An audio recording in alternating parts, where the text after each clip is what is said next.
The Occult War. As I sojourned across this world in search of my prized pupils, I came across many things that were not intended to go unhidden. I charted an area which saw not mortal nor alien nor giant nor monster for 3,000 miles. I came across a burnt monastery, whose front used an icon of a god I did not then recognize. I walked across the gate and I went through the door, and suddenly the structure collapsed about me.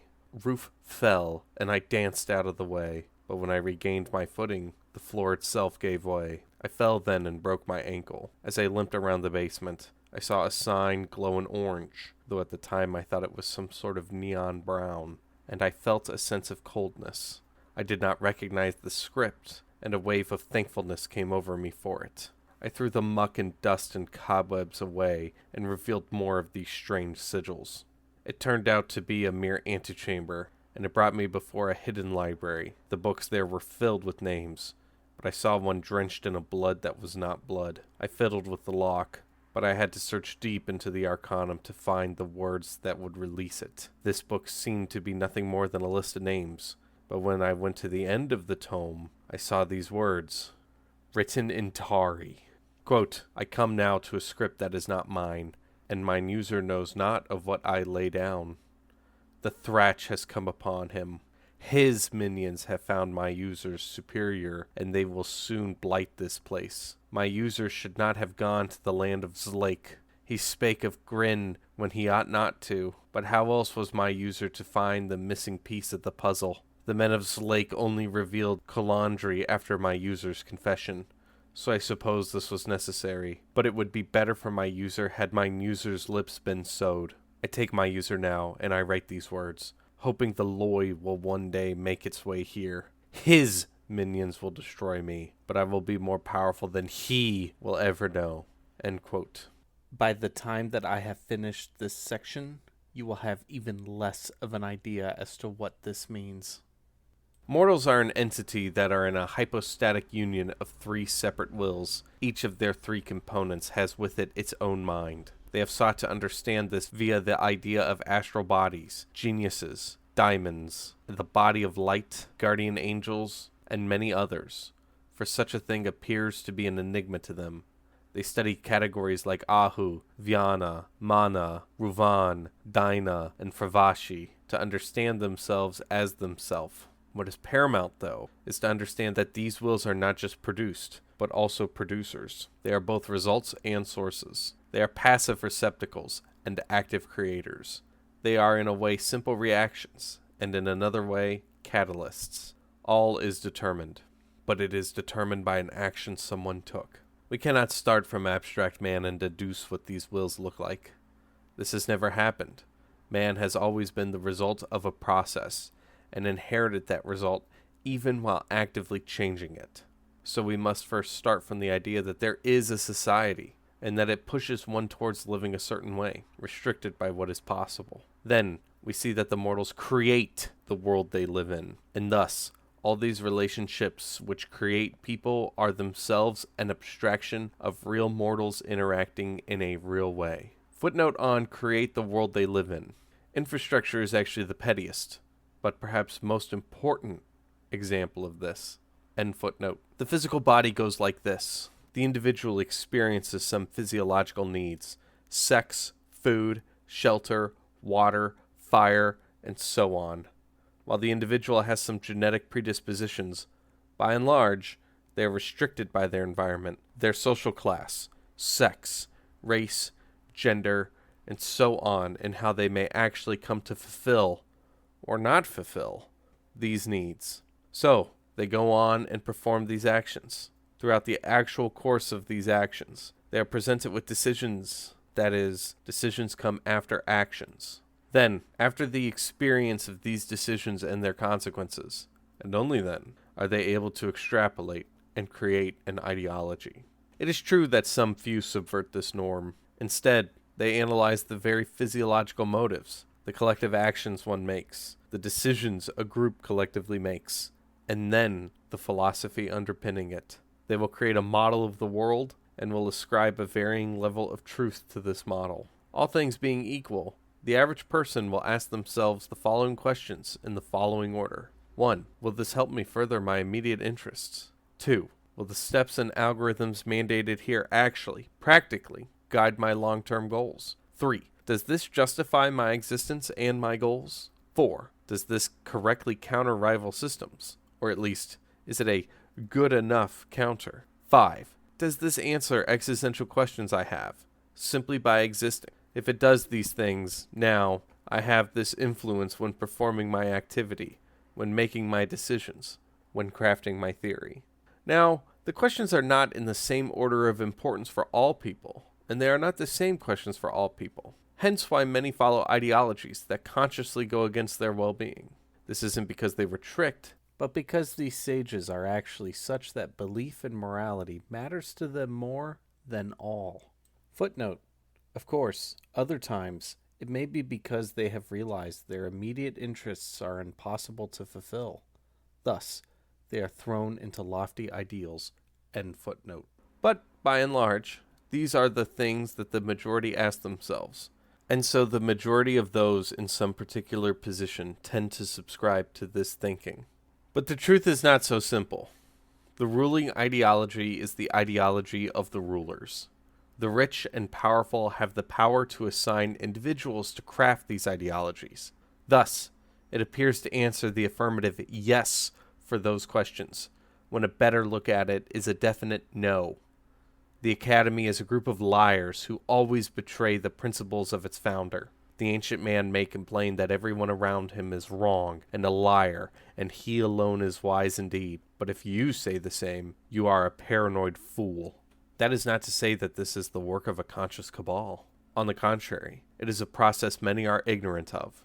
These questions are not consciously answered. They are instead instinctively understood, and then a statement here just feels right. A few arguments there just make sense. People's thoughts do not develop from a few axioms, but are a hodgepodge of things they heard throughout their entire life, mixed with instinct, and a need to eat and provide for those close to them. Of course, being a thing of great import, an ideology works to smooth out its inconsistencies once they become apparent, for if it is glaringly false, it cannot be accepted by anyone. On the other hand, many times, people have believed things that we cannot even fathom today. The crux of the issue is that the physical body is shrouded in mystery and ignorance. Let us set aside the discussion of experience coming from external stimuli and make a different point. I do not actually see an object. Instead, I see the light that radiates from it, the light that is reflected from it. I do not actually see in 3 dimensions, for if I did, then things would not appear to be smaller as I get further away. Instead, I see in solid angles, but I have experience with how big things are, and my brain can make sense of enough trigonometry to gauge distances. I do not actually see the object. Instead, I see a pattern my brain has formed to make sense of it, causing me to fall for optical illusions. The patterns, however, train my lazy and stupid mind and help me survive.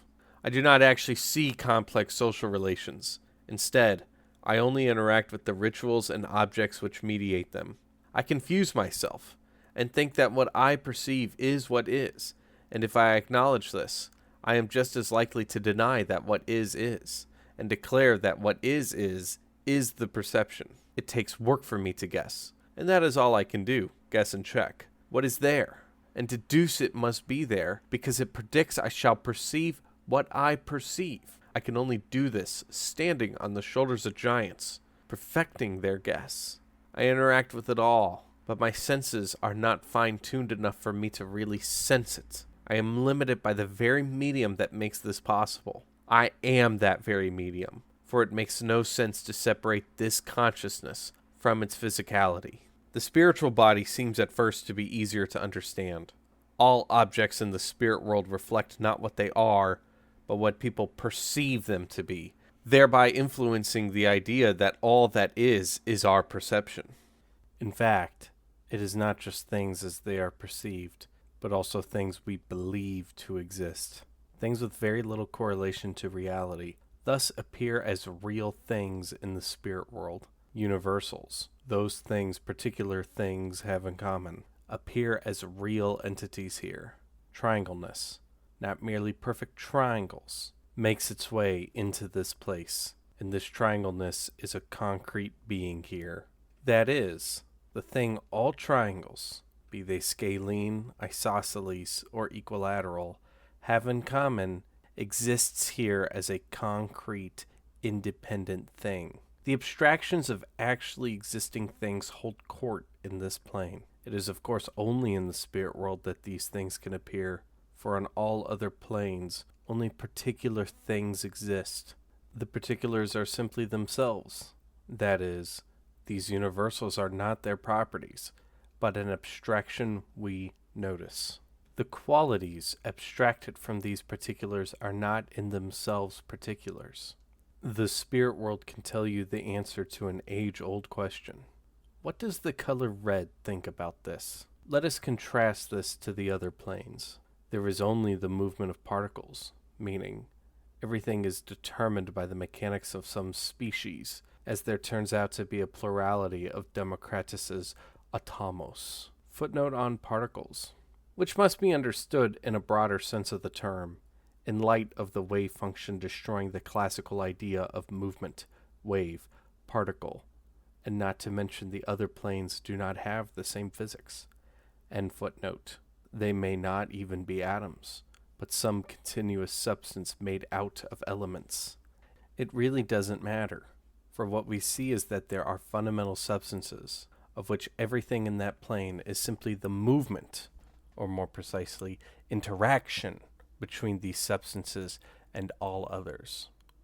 They exist as particulars. However, we can still see in general that a type of species behaves a certain way and could be looked at as something combining these particular properties. But if this was so, we would expect to see every possible combination of fundamental properties out there. Instead, we don't. So, however useful it is to think of charge as a property of something, it really doesn't make sense to separate the notion of an electronic charge from that of an electron, except insofar as electrons might not be fundamental objects. So it is not the case that multiple species have the same properties and that these properties are universals, which may either exist independently or matter may have instances of these forms. There are only the particulars, and the universals are the fantasies of sentient beings. However, the ability to think like this, abstractly, is key, as we will see. For the simple matter is that we do not actually know the fundamental. Besides, we are already unable to keep track of things we think are more fundamental when it comes to practical applications. We will see how we can do this without resorting to the idea of universals, but while still using the same language as one who believes in them. What we can do is word our sentences in such a way that we can talk about multiple things at once. When we say, a thing with this charge would experience this force, we do not then believe in this universal charge as being a property of the particular thing under question. We have found a way to talk about the universe quite smoothly and simply. When we say, a thing with this charge, we have merely discovered that we can talk about a whole combination of particular things. A single charge could mean an electron, 2 electrons plus a positron, etc. When we say, experience this force, we can simply say, would accelerate at this rate divided by their mass, where we understand mass in the same light as charge. Thus, in this sense, abstraction is merely the ability to talk about multiple things at once. For, even though things do not have properties, it is still imperative to talk about logic and dialectics. For we can use predicate logic to talk about the truth of such and such a thing. This truth is simply an accurate description of what these things are doing. An isomorphism is therefore just a way to talk about many things at once, very precisely.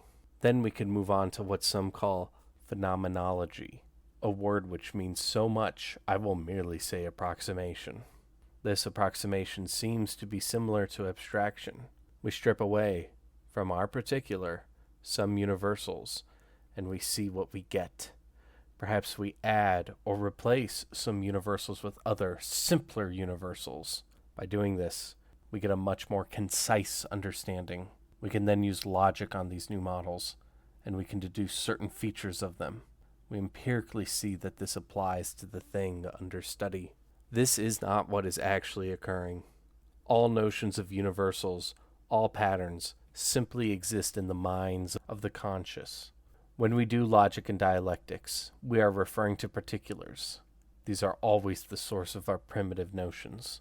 So, when we imagine a universal and do logic on it, we are now investigating the inner workings of a fictitious world whereby our universals, triangleness, chairness, the quality of being a thing, rather than having the qualities of the thing, are now real objects. Then, when we imagine new particulars, it is like we brought together and mixed in those universals, or instances of those universals, to help us figure out a new particular.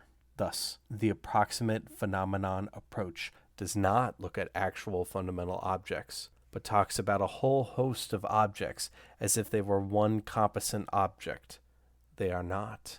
And furthermore, that this composite object is itself fundamental and singular.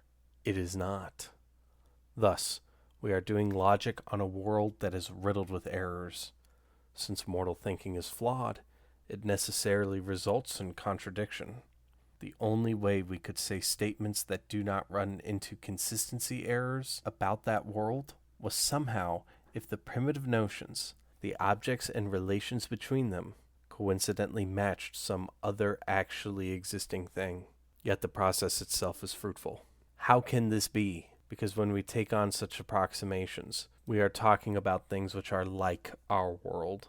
The two composite objects and their relations were imagined to be close to the actual, much more complicated fundamental objects and their interactions. Thus, that world mimics ours, and the movement of composite objects should follow the collective movement of the fundamental objects, as it approximated away what were, on whatever scale one uses, negligible interactions. Thus, the result is wrong, but within a degree of practical tolerance. However, there is always the consistency issue with this approximate version of abstraction. Yes, it is true. If you take it too seriously, if you take it too far, you will end up with some truly absurd things, especially if you start to ask yourself silly questions like, what class does the professor whose father was a tenant farmer and whose friend is the burgher of the town over reside in? You are certainly well out of the way of any fruitful analysis once you try to put what are fundamentally mortal shadows too close to the light of reality. Footnote: just to make matters more complex, these universals are thoughts, attempts at thinking the unthinkable, and thus have a material basis. Therefore, the actual act of thinking about a universal is itself composed of particulars. Thus, the same idea must therefore be in someone else's head, because there are no universals, simply a collection of particles which behave similarly. The sages have no idea what behaving similar means, and they do not yet know how the brain produces images. Nor, my empress, do I think they ever will. End footnote. But, due to our limited minds, this is the only way we can understand emergence. Footnote. This is a topic too broad, too nuanced, too complex to get into here. It is also a topic that gets rediscovered every couple of decades. Quote, the whole is greater than the sum of its parts. End quote. Quote, quantity into quality. End quote. Quote, more is different. End quote. Basically, behaviors of many things are different than behaviors of two things, as now the tendencies are really competing against each other. And through the two abstraction schemes, I can understand these things better, as there comes a point where there are just too many players for me to understand. End footnote. But why should it work at all? What about the principle of explosion? Let us say that I assume P and not P. Then I can assume P or Q, as P is true. But since not P is true, the rules of logical inference tell me that Q is true. Quote, from a false, anything follows. End quote. What I have demonstrated is the principle of explosion. Therefore, this approximation scheme for abstraction is an art. We must learn how to make such inferences that avoid the contradictions, so that our arguments do not use both P and not P, and decide to use the P that is more like our world. That is, the statements can be minimally modified to turn from the real one to the approximate one. But if we do find a contradiction, not even with the data but in the system, we know we have a whole new era of science and magic upon us. Footnote: stating that there are two different tendencies that compel opposing actions certainly isn't what is meant by contradiction here, though, in another context, that phenomenon could and would be accurately described by the word contradiction. I don't want to get caught up in the vocabulary, but rather the meanings that the words represent. Of course, there is some relation between the two, but it is a fact of language that one word refers to multiple things, multiple connotations, etc. So, let us always remember to be charitable and read words with the definitions the author intended. The fact that is not always clear is part of the importance of literary and historical analysis. End footnote. Now we can really understand how even the concept of redness is psychological, how it doesn't correlate to red, and how red itself is not as simple as we thought. How, when you think of redness, you think of a shade of red, but there are many things you would call red that are distinct. In fact, you don't even think of a pure red shade. You think of a canvas painted that color. This is why some may say, that is green, but others will say, that is blue. It is not color blindness, but how we choose to categorize this. The spirit world takes how we choose to categorize this redness and what it means and makes it real.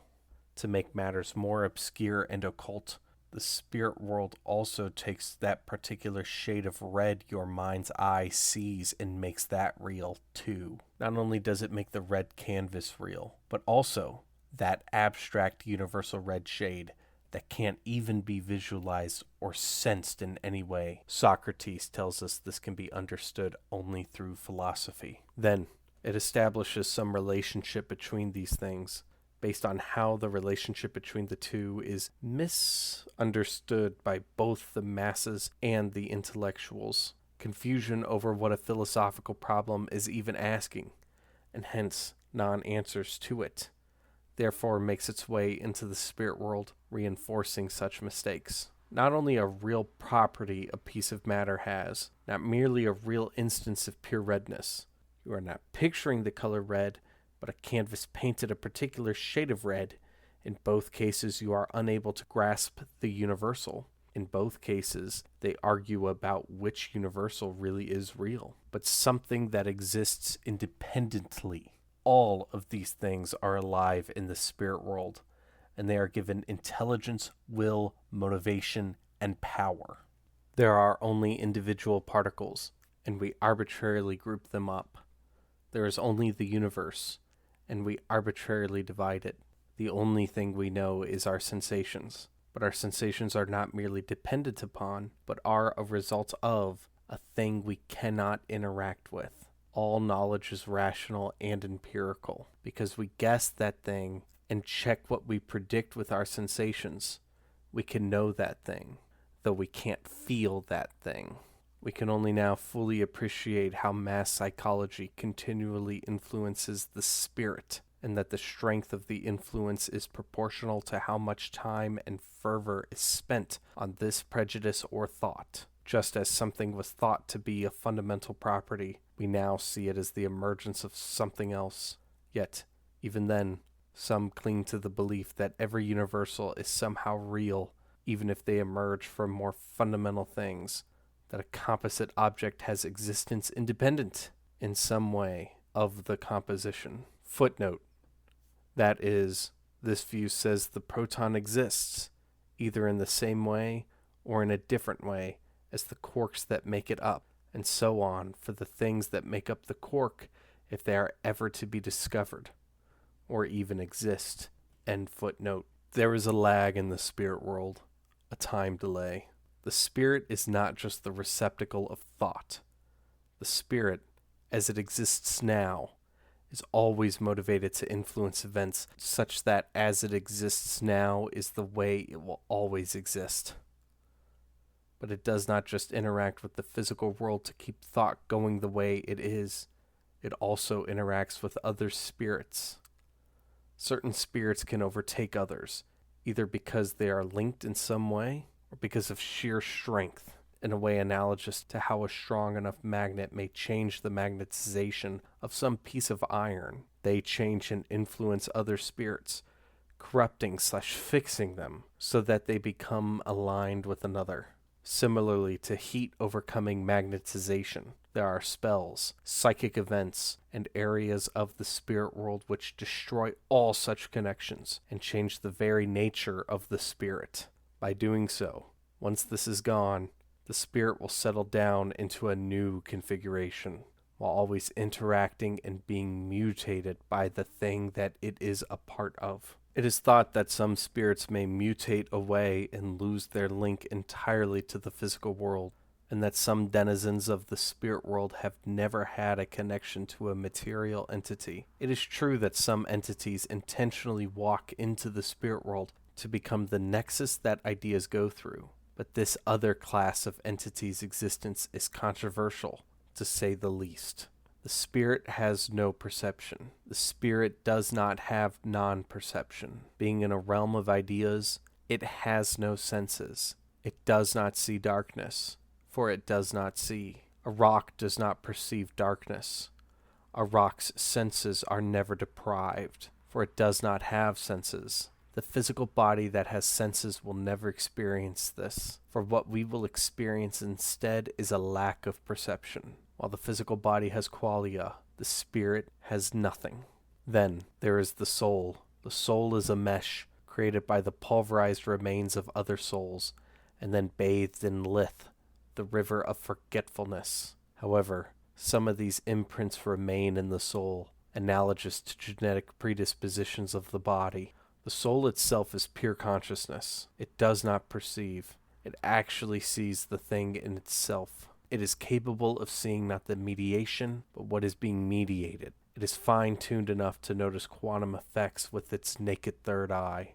It is able to see in 3 dimensions, so that the relative size of an object is an idea it cannot fathom. It only knows the absolute dimension. It can see far greater than photons might mediate. It does not need a basis to understand space-time, and thus it transcends both time and space. While the physical body has qualia, the soul sees truth. But now, the soul can no longer abstract these things into forms and patterns, for it simply sees what is. As the body needs calories, the soul needs contemplation.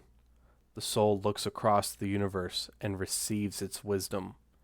It reaches across the planes and connects itself. Anything with a spirit might siphon off the power of a foreign plane and use it, but the soul studies it. All the while, it receives this from its patrons, usually the gods, its contemplation. For not all souls contemplate all things equally, but focus their attention to other facets of creation.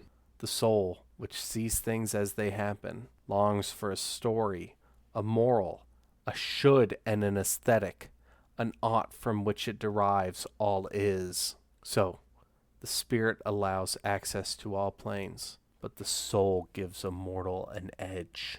As the body needs air, the soul needs ritual. The act of eating becomes not a way to sustain the caloric intake of the body, but rather a repeated action which sustains the soul. The action of fasting no longer becomes a way to regulate my activity, but a statement of purpose, boldly declaring to the universe, I am what I am, and that I shall what I shall. Such ritualism will then influence the attitudes of my spiritual self as well. It will also affect the judgment of my brain, hardwired to follow some circadian rhythm. Homeostasis thus takes on an interplanar dimension. Many try to start from the empirical facts and deduce what should be. This is an impossibility. One cannot derive an ought from an is. Nevertheless, the soul's instinct is to look at what is, and from that it tries to deduce what ought. It often develops a prejudice as to what this ought is, telling itself it will work out the finer details later. Then, The soul starts from the assumption that this ought is true, and sees if it can rederive that which is, that which should be, and contemplates how to bridge the gap. Thus, the soul's will derives not from its decisions, but from its faith and consciousness. From this, the soul uses it as a guide towards its activity, and thus it seeks to mandate relationships. Other such souls get together, and from here they establish life. This is how these entities would operate if they were distinct creatures, but they are not. They are intimately tied to each other, constantly talking to one another. They update each other, influencing each other in every step of action, will, and doctrine. There are even rituals one may undertake to bring them into a more harmonious unity. Such an understanding is necessary to understand the role of ideology, and specifically how a mortal finds themselves at war. There is, of course, the conventional war. We can break this up by terrain: desert, hill, plain, aerial, etc. We could break this up by type: ranged, melee, artillery. We could analyze by material type: bronze, iron, arcane, gunpowder, phaser. We could even stipulate the psychic war to be of this type. This is won by training, by logistics, by strategy, by decisions made within seconds. But why does this war happen? Well, what motivates men to join a war? A few things: conscription, opportunity. But is this what creates a successful, well-motivated warrior? A man does not have himself killed for a halfpence a day or for a petty distinction. You must speak to the soul in order to electrify him. The man is motivated, at least in part, to join the war and not to desert, best by the ideological war. Here, in this ideological war, the physical mind is trained to accept the necessity of the war. The spirit of bellicose patriotism aligns and subsumes all, while doublespeak shames those who speak against it. This is a war that happens daily, that oppresses the slaves, that imprisons them within their very mind. We may also declare the psychic war to be of this type, depending on the tools used. The very soul of the mortal is made to take in the ritual of struggle. The love of triumph becomes his aesthetic. We will never win the ideological war. We must first chop down its roots and let our seed grow in its stead. But what motivates men to initiate this ideological war? What causes this? For the ideological war is always a justification of the real war. So why do we have this? Well, it may either be the secret war or the political war. The secret war is the war that is fought by forces unseen, a shadowy political alliance, such as the First Triumvirate working secretly behind the scenes, a lie of fealty, whereby the lords pretend to stay faithful to the king, a war which is funded, and warriors which are trained by a foreign agent who views this as a simple chess move. They do not reveal their hands, hiding from the public. Why do they do this? For the same reason that all wars are fought. And here we get to the political war. It is not a difference in politics, for it is not that you believe this and I believe that. Quote, almost all armed conflict in the history of the world came about because opposing sides believed different things to be true, end quote. This surely ranks up there with, quote, a nation is a historically constituted stable community of people formed on the basis of a common language, territory, economic life, and psychological makeup manifested in common culture, end quote, in terms of moronic things a person can say. Political war is a war for resources. It is a war to enslave. It is a war to take land. It is a war to extract tribute. It is a war to assimilate a population. Even when a god demands war, not merely war done in a god's name, here we are acting on behalf of our ruler, the god who wants to exterminate a rival. It is true that even a naked power grab will disguise itself with a casus belli, but at the end of the war, the victor will demand material concessions from the vanquished. War is ultimately a violent extension of politics, and politics is a squabble over resources.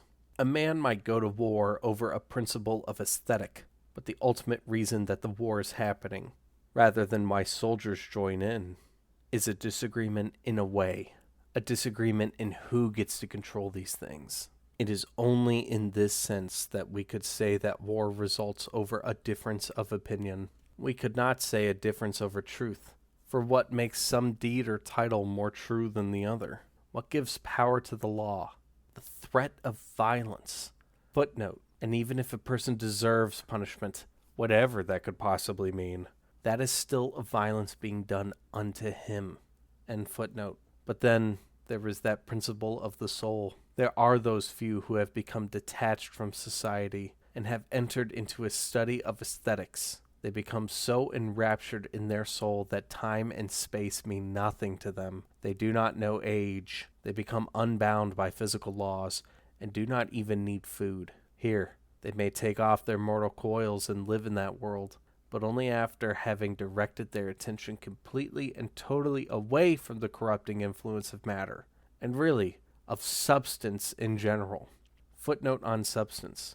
The soul itself is substance. At its core, it knows it cannot be, quote, pure being, end quote. This is a nonsense desire. It knows it must be a constituent thing, but the soul desires to be pure being, perhaps also a pure being, to use a homonym, to be beyond substance.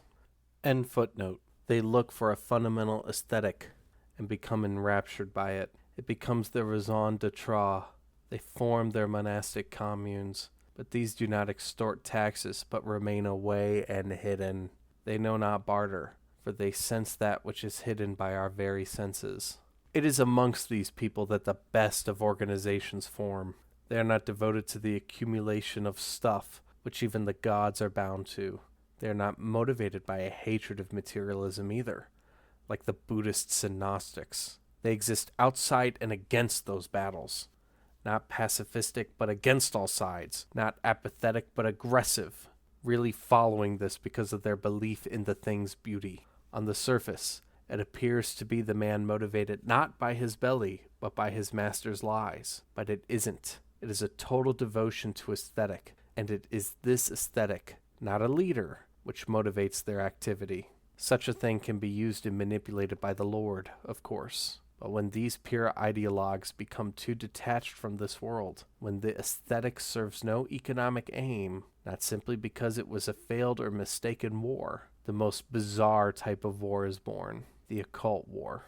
From the outside, the occult warriors look insane.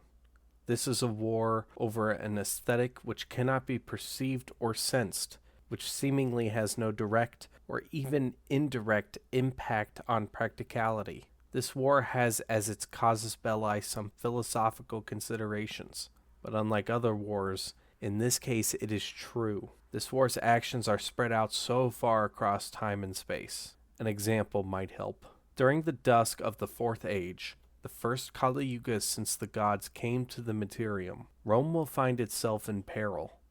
Eventually, Germanic hordes will prove too much for its western half, and the eternal city itself will fall. The conventional warfare analysis will discuss infrastructure, logistics, and supply camps. For them, the question is one of practicality. What exactly is happening? How did it happen? How did one side outweigh the other? The ideological warriors will talk about civilization, theological differentiation, and cultural ghettos. The secret warriors will mention triumvirs. They will talk of how Valentinian was assassinated by partisans of Aetius, and how this led to Gaisaric's invasion of Italia. The political warriors will talk of migration patterns and gold, crop yields and class warfare. But what will the occult warriors say? The initiate and novice will say, quote, "Ah, yes, we engineered the Claudians to be sheltered from the fall of the triumvirate, so that they would dam the river Fucine. Then, when that purpose was served, we filled Aetius's mind with visions of grandeur, so that Rome might fall and the river flow once more. We did these things because we needed the tears for Umbro to stop, and then to flow once more." Unquote. But if you ask a master of the occult war, he will at first balk. He will say, quote, "What is a Caesar? What is a German? What are these things? I do not know what you are talking about. Rome? Barbarians?" End quote. But, Upon hearing the explanation of these events, he will suddenly remember. He will repeat what the initiate said, but add, quote, "But of course, that was incidental. Umbro's helical nature was merely fallout from the spawn of Calcutt's Dave Grznachi at the Throffer against the dreadful Tigreya," end quote. He will not elaborate, believing these words to have obvious meanings. That battle of aesthetic, of beauty, of fighting solely over what is the truth, motivated by those things and only by these things, is not one we know. It is not that the occult warriors themselves fight these wars for these reasons, for all wars are fought by those who join for these reasons. But these are the wars that actually stem from such things, rather than a fight over resources. I have walked the land of death. I reached out for the Grail, and I did drink of it. But I, Tom K., never grasped on to it. It was only then I understood. This was the night the she-elf came to me. The night I could finally understand the voices in my brain. It was her calling for me. I sat there on my iron throne. I came to that place called time, ruled by Kronos, in that citadel which is either safe in ever-change or somehow in between the planes. I could smell the birth of Saturn, of Cronus, of Kronos. I could taste the winds of change. I could feel the river Lith. I could hear the sound of a lie. To my left I saw the three Norns, and to the right I saw the four Yugas. Behind me stood the Empire, embodied in the Empress. Below me lay Metnal. Above me I saw the Achintya, which is also called Darkness and Namu, and in it the Dharmakaya of the gods, of which the 99 are mere emanations. In front of me she stood. I was frozen by lust, overtaken by fear, paralyzed by distress, and enthralled by delight. While I could not take notes, I will forever remember these, the words that Gaeta Nightstorm spoke to me. Quote, "The occult war had started with the dawn of mortality. The gods were involved in it, but they had been forever ignorant of it. Mortality had been able to approach something going on since before creation, unseen until then. But in the second Yuga, the world almost reached its climax. The elven factions had been tampered with, merged, and partly subsumed by other things. In fact, only a small cabal had understood what it was they were doing, and partly hindered, partly facilitated the change that was taking place. In the occult war, certain races always interfere, like the Adeshni and the Alsayans. Though they are not strictly part of it, they are aware of its existence and seek to influence its outcome. Even more so, the occult war has always been a complex mess. One is not even sure who or what they are fighting for psionics, psyops, deepfakes, collective distortions of history, actually rewriting history. Sleeper agents and infiltration are key tactics of every cult which joins this eternal crusade. They manipulate the spirit world so that the effects of a real event are negated, and instead we now have spirits that should only have come about from some different thing. In this instance, they do not change history, but one living in the present could never deduce the truth. Things are shaped as if they come from the fake thing, and the truth vanishes. Through their manipulation of the taboo magic, they do not simply cause us to forget history, but actively change events that have already happened. The spirit world reflects all things, but there are certain moments, certain battles, where the macroscopic events of history could have gone one way or another. Physics, if it also knows about intervention, demands that all things are determined within small random fluctuations. But on the scale of the psyche and history, personal life, at that level of abstraction, it does make sense to talk about counterfactuals. Even physics has fictitious problems which are useful for later abstractions. And so, this counterfactual world exists in the spirit world. What if the liberators won at Philippi? Could this have offset the creation of the Principate just enough to interfere with the Antonine Plague? And so on and so forth. As time goes by, The other went in other worlds, with the could-have-been king, with his army of meanwhiles and never-weres. Fade. They were never that prominent anyway. They were an afterthought. As the point of divergence grows in time and space, these counterfactuals lose their weight and disappear. But someone might strengthen these palinoptions, who have been convolutedly confused with the forgotten. Something might crawl out of the spirit world, asserting its right to exist, damning history to the dustbins. This is one of many tactics of the occult war. But it seemed like the elves were spilling into something. They created, or perhaps unleashed, a being now only known as the sleeping dragon, or the ancient enemy, which is now worshipped by some unlucky few in space as a coil of snakes. This creature, born out of an evil that became dispassionate, that was so wicked and vile it transcended good and evil, reached out and shattered the walls of the world. Its very existence unnerved the voidlings. Its drive to multiply worthless treasures overcame all that was sacred. It allowed in that which was locked away, beings beyond logic and rationality, beings unidentifiable and unknowable, which sought to make our world like theirs. They found us as foreign as we found them.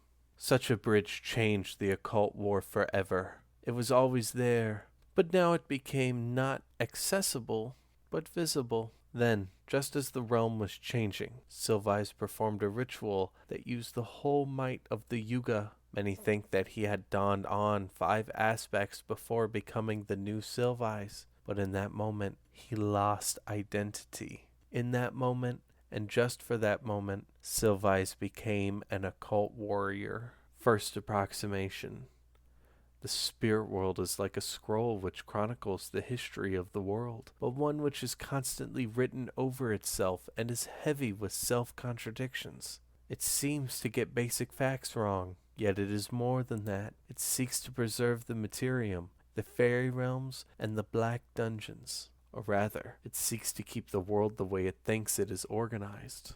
The spirit world is like a scroll which details the present but is riddled with errors and anachronisms. Yet it is more than that. It gives sentience to that which is otherwise unintelligent. It rewards that which brings the Tellurian domain closer to its depiction, rather than correcting itself. It seeks to become truth by bringing the world in line with its word. The spirit world grants strength, courage, and resolve to those who act in line with their spirit.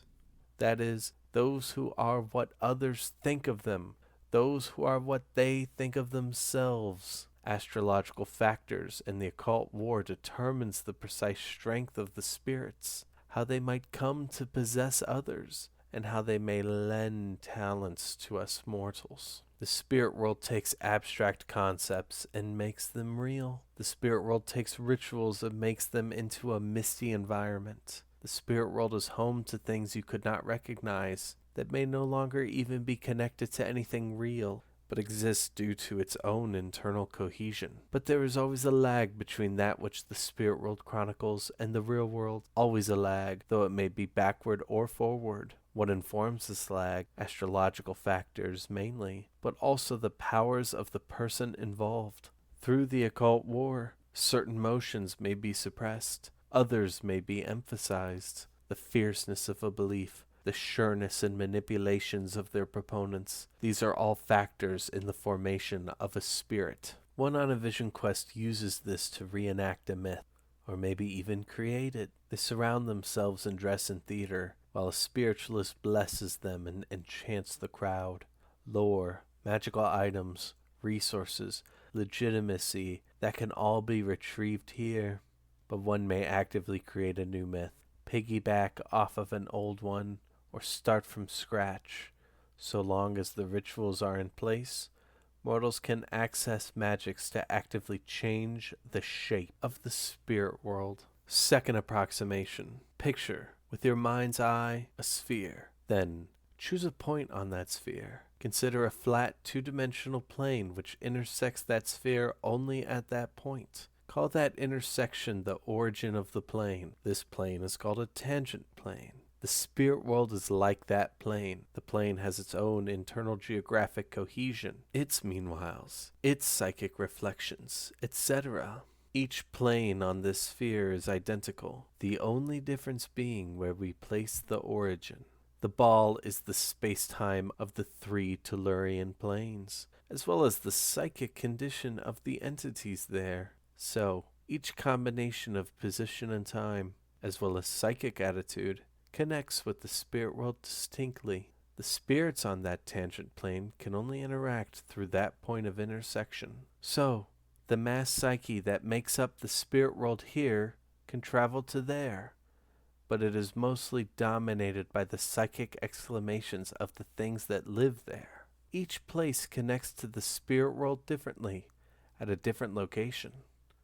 But do not think it is so simple that the spirit world is merely a two-dimensional plane of space. Far from it. Third approximation. Consider the tangent planes, but now allow them to vary. The look of the spirit world, the names things are called, the relative distances between places, the powers and aesthetics of the spirits. The spirit called Gog here is Magog there, and its position in the hierarchy of myths is altered. But there is some synchronicity. As the tangent planes go through space-time and psyche smoothly, the planes are renormalized, in a sense. Planes tangent to points that are close are themselves made to be close, to look similar. Many mortals cannot tell that the spirit world changes. Even many spiritualists are ignorant. It's hard to tell what is due to the change in tangent planes and what is due to the change in psyche over time. This is the battlefield of the occult war. But though the spirit worlds vary smoothly, they vary chaotically. Each individual tangent plane is not the spirit world, but a spirit world, associated to a given space-time event and a given psyche. You do not just shift the origin, you shift what it is. Here can no longer impact there. Instead, here we have a spirit. Then, in their spirit world, there exists, some distance away, a spirit which behaves like its counterpart here. Fourth approximation. One form of artificial intelligence works like this. You start out with a picture of something and describe it. You throw white noise over it, and you show the machine how to remove the white noise. Then, you give it white noise and a command, and it removes the white noise until it gets to your description. You have created something out of nothing. The great works, the Vedas, the Iliad, the Torah. People created myths based on the old myths of their ancestors and the new myths of their neighbors. They told these stories poetically. Eventually, one bard told the best version and toured the land telling it, maybe differently here and there. The different localities all came up with their own version. Scholars took these versions and compared them. They decided what was a deviation and what was original. They published the critical edition. This thing was probably not the version that the poet told, and even if it was, it's not the source. But if it was the source, then all the deviations would look like how they actually did, so one can't tell unless they were there. Essence was created out of an existence, in the form of a primal existence that was not always there. In the same way, collect all the tangent planes that are the spirit world, across all of time and space and all psyches. Find the primal spirit world, the one that is common to all these things, of which these are deviations.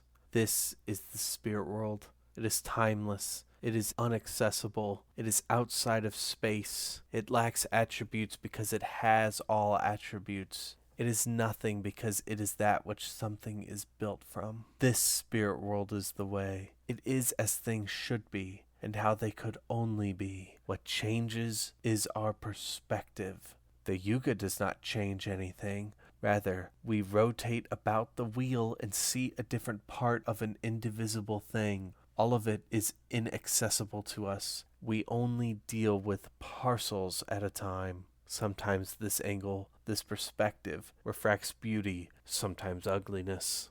The spirit world you enter is this spirit world. It only looks different because your limited perspective is different. What this looks like is the basis for factions in the occult war. They believe that this is the fundamental thing, not just for the spirit world, but for the materium and even all the planes. They identify this with the sublime, but then some battle it, attacking it from the outer limits. Still, some even go so far as to say that this is the foundation of the outer limits. Nay, some heretics claim, quote, this foundation is the outer limits. That place is incomprehensible because this is incomprehensible, end quote. It is unknown what the factions' genetic histories are. It can't be known. In those last days of the Second Age, both the history and actual events were rewritten so many times that if I saw this and that group merged and split, it could only ever be a half-truth.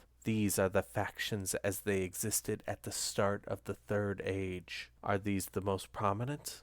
Perhaps the fact we can almost comprehend them indicates their irrelevance in this timeless, spaceless battle. I shall only briefly describe the parts I understand, though I must surely, even if accidentally, be filling the gaps with something sensible. The Keeper of Secrets. This group preserved the past as best that it could, for it loved knowledge. But it did not believe just anyone could achieve kenosis. The truth is a snake, and to wield it without training is dangerous. Here, they fight for knowledge, and to secure it. They catalog all things, and then destroy it. They kill those who uncover the truth. All the while, they leave obvious signs of their presence throughout history and politics. They seek to imprint themselves to both torture their enemies, who end up dismissed as possessed lunatics, and to recruit the wise. They are said to have a special reverence for Alexandria, the goddess of knowledge, and Lucifer, the first being to destroy history. It is thought that they did not exist before the Third Age. It is thought that their existence was influenced by the gods, who wanted to enforce their vision for the Third Age. It is likely that this faction in the Occult War originally came from that impetus, possibly set up by Shakos, but it soon abandoned its first founding, caring not for god politics, and became the Keeper of Secrets. The Elder Eye. This group fronts demon cults, alien invasions, and Adeshni hostilities. Footnote on alien invasions. Here, we do not just refer to flying saucers landing in your outer space colonies. Our homeworld, despite being cut off from the rest of the galaxy for over 2 ages, still has aliens whose ancestry stretches from before mortality. I am also referring to the raids, and even wars, by bird people, lizard men, ant men, snake people, insect people, and more. Although aliens are not very common, being relegated mainly to beyond the lay, it is these alien races that make up the predominant form of alien life on Cristo. End footnote. None in the organization know who is really leading them. They set up fronts, which take over and seduce even Empyreans and demonic saints, who recruit in the name of their god, but really for the Elder Eye. Their symbol is the evil eye. It is hard to tell when the Alsaeans have infiltrated the Elder Eye, and when the Elder Eye has fronted the Alsaeans, for quadruple agents and secret forces are a regular feature of the Occult War. The Elder Eye has been genuinely infiltrated by Adeshni who act on direct orders of Samyaza, who killed and then joined Lai. It is not known if Samyaza himself is a member of the Elder Eye. If he is, then he is directing his own organization via people who have infiltrated it, rather than through people like himself. Has he endorsed all the aspects of the Adeshni to the point he joins this organization? Or is evilness and vileness simply a vehicle? I shall tell you the dark truth, which may never leave your lips. The Elder Eye is led by the unknown god, trapped by the god that failed in that unknown place. The Society of Vril. This group has identified Vril as the manifestation of the underlying idea. The group itself has a strange history. Vril itself was an exotic fuel used by the aliens in outer space. A group of scholar elves investigated the origin of this thing, first going through extensive anthropology and archaeology of alien worlds. This work was rushed because the takeover and terraforming of these planets was a hasty and violent affair. Oftentimes, these sages lived in these tribes and were even adopted as members. They lost their purpose in this life and argued that the tribes lived as they always had, denying unsavory pasts as colonial lies. Certain groups of elves rejected the mainstream. Most of these fringe societies believed in some really bizarre things, some going so far as to reject the very idea of space travel. In their conspiracy theories, they felt that there was an institutional bias against them, a conspiracy at the top to hide certain facts about history. While of course such a thing exists, it does not even exist close to the way these people thought it does. But some of these people followed through on their theories and somehow correctly figured out that the mystery of the ancient alien technology would be found in the homes of the Darrow. All but one died to these sadistic, unfeeling creatures. The sole survivor crawled through and saw the remains of Alsaean tablets. Studying these, he learned the Vril. He founded his organization to study it. He went to the land of the Aryans and learned of Anas as Mithras, and he lived in the dwarven holds and discovered the ruins of Siddiq. Footnote on Aryans, though there were not yet Aryans. End footnote. His students synthesized these traditions. The third generation figured out this substance, and they created the Society of Vril. They are deeply involved in the matters of both space and underworld. Already, under Pacorus, they are forming a front group within his domain. In fact, they will soon foment a rebellion within that group. This front group is a mix of truths and lies. Any who research them are thrown off and follow this trail instead. Perhaps, and this I do not know, they recruit from the ranks of this organization. They see themselves as successors, but not worshippers, of the priestly line of Anas and Siddiq. They sincerely believe the headhunters of Anas to be a group they created to incidentally serve their purposes. This is common for the Occult War. Create a front group that has world historic purposes just for the smallest and most seemingly unimportant of tasks. If you were to ask any other member of the Occult War, the Society of Vril's history is fictional. They are not even occult warriors, just deluded men and women who front for the Alsaeans, fighting not in this arena, but in the mundane world. The Order of the Eldesign.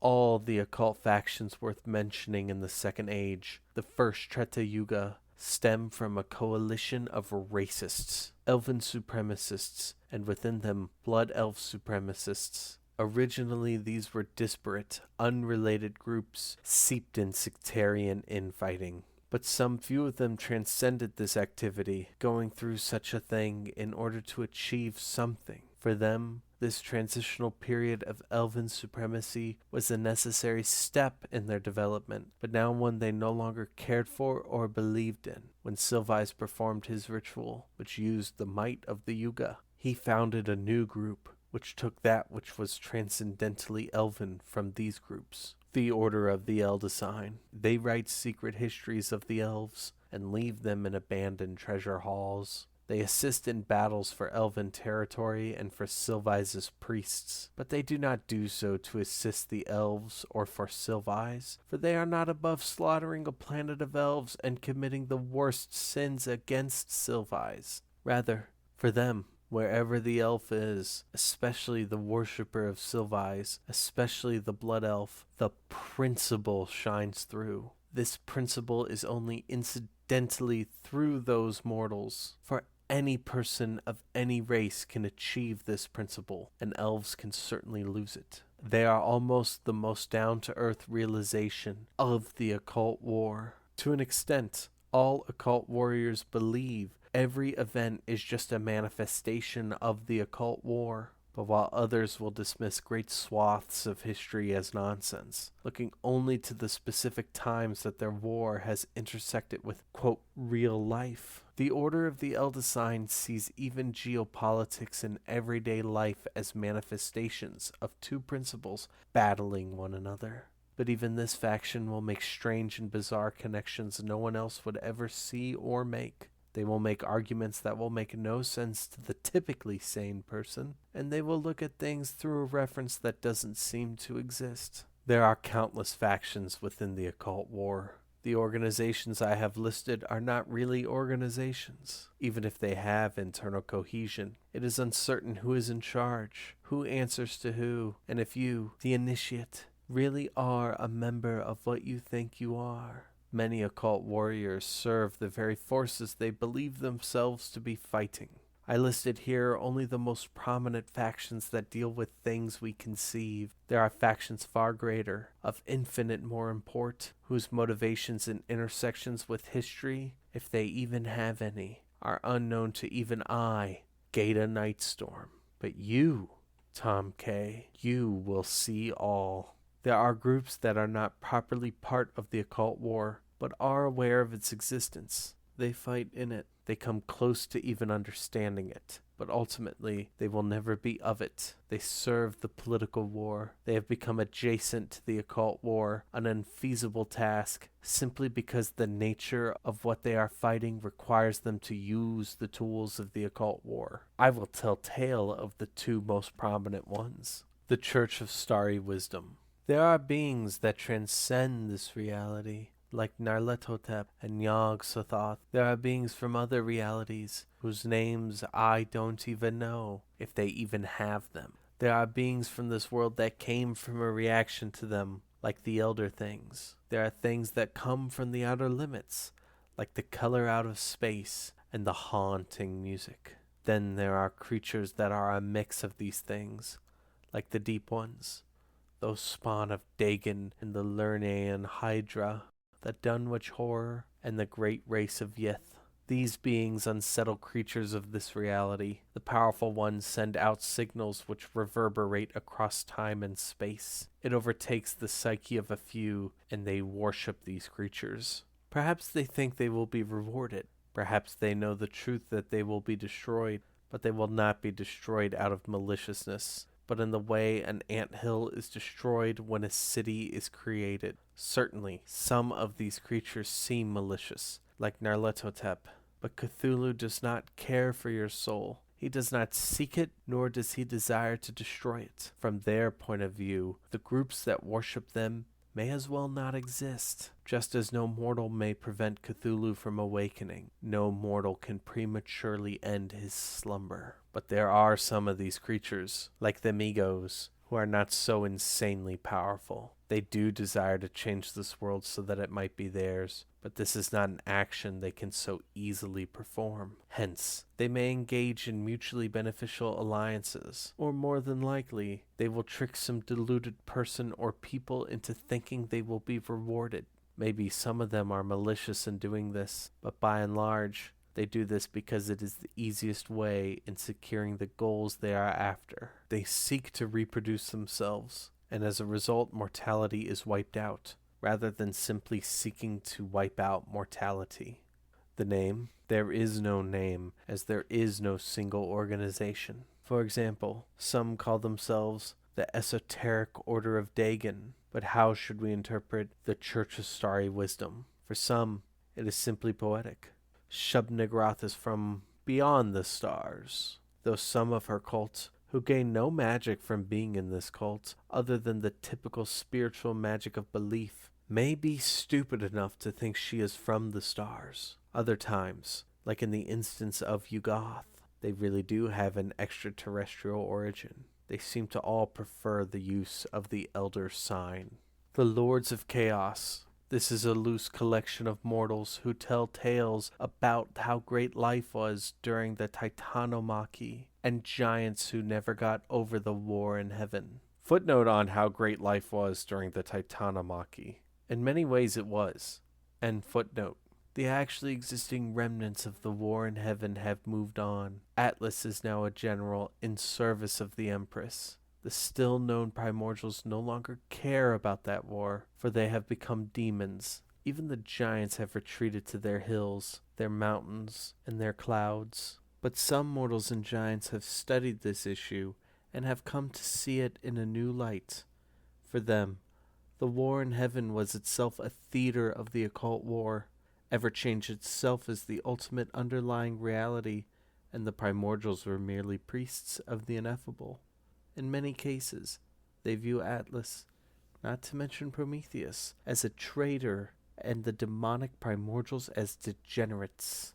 They do not seek to revive the dead bodies of deities, but rather to emulate them. They are the closest of these groups to broach the occult war, and in many cases, their leaders actually are engaged in the mystic battles of Shalarta-Fruthu. End quote. Those were the words of the lady in the painting, who will be the lover of your grandson. My Empress, I shall tell you of their greatest asset, taboo magic. I shall tell you so that you may enter this war as you do all others. I shall tell you so that your inquisitors may put down those who play with forces they cannot control or comprehend. The very existence of each of the planes is itself the special dance of the voidlings. The citadel of time, built on that altar, established regularity to the planes. Our text on the stars, which will be recited before you, explains this in greater detail. But planes of this universe are not the emergence of this dance, nor is it their song. This dancing literally is the plane. These planes then dance around each other, which is the very basis of astrology, eras, epochs, and ages. The rhythm of the voidlings, the complementary nature of their dance. This is why magic appears different at different times. People tend to think of the environment as a given, an eternal and unchanging thing. But denizens of the plains, through their magics, actively shape the plains. They construct cities, build dams, spur on the mutation of new diseases, insult the spirits. They traverse the cosmos, going from this plane to that, tearing open a new portal here and there. It is the height of hubris to expect this to not influence the cosmos in turn. The purposeful moving of the voidlings is called taboo magic, and it is the weakest and strongest of all magics.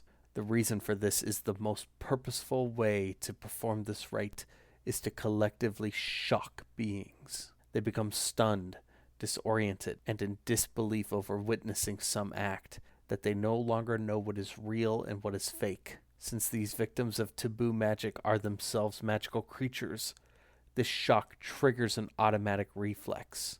They don't know what to do, and their magical potency is rammed against the very nature of the plane. This is especially applicable in the case of gods and mortals, but the spirit world has allowed the soulless to access the planes. As these individuals are themselves the dance of the voidlings, their reaction is not mirrored in the dance of the voidlings, but is literally a step in this dance. The step here, if the taboo magic was successful, is an interruption of this dance, a discontinuity that results in a new routine. Usually, this has a negligible effect, like a rocket imparting momentum onto a planet, but with a high enough mass, and at precise astrological moments, the reaction to this action can redirect the entire trajectory of history. Of course, only a deity would be powerful enough at taboo magic to actually interfere with an old one or an outer god, and even then, it would still be an uncertain battle. The god who has come the closest to mastering it is Shiv. So, if even Lord Shiva would struggle, and if Sylvice could only do it by drowning the world during the change of a yuga, what makes any cult so hubristic as to think that they are preparing the way for dead Cthulhu? My student Al-Hazred has argued that this is not what happened anyway. He has changed his thesis over the years. He has said that this was mere theater on the parts of the gods. He has said that this action itself was the manifestation of the underlying forces at play. Footnote on manifestation. He will put it more precisely during the intervals of my recitation. End footnote.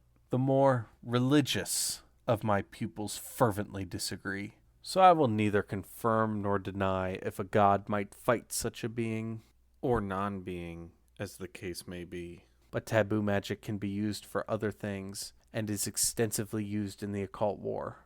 One can change a historical detail, perturb a law of physics, alter a physical constant, open a portal, influence the personality of the personification. Footnote. Translator's note. A personality of a plane. For example, Yama, who is heaven. There may be other personifications within the planes, like Abaddon, who is the personification of the abyss. End footnote. One can add or remove entire stretches of time. One can wipe away a name. One can collapse an entire kingdom. But this magic is incredibly hard to pull off. What was shocking today becomes old news tomorrow, so that the occult war becomes more extreme by the minute. And as the myth of the dance of Kali shows, the use of taboo magic can threaten the very nature of reality itself. It is heavily suppressed. Only cults like the Agori even approach it, and various inquisitors monitor their activities to ensure it doesn't get out of hand.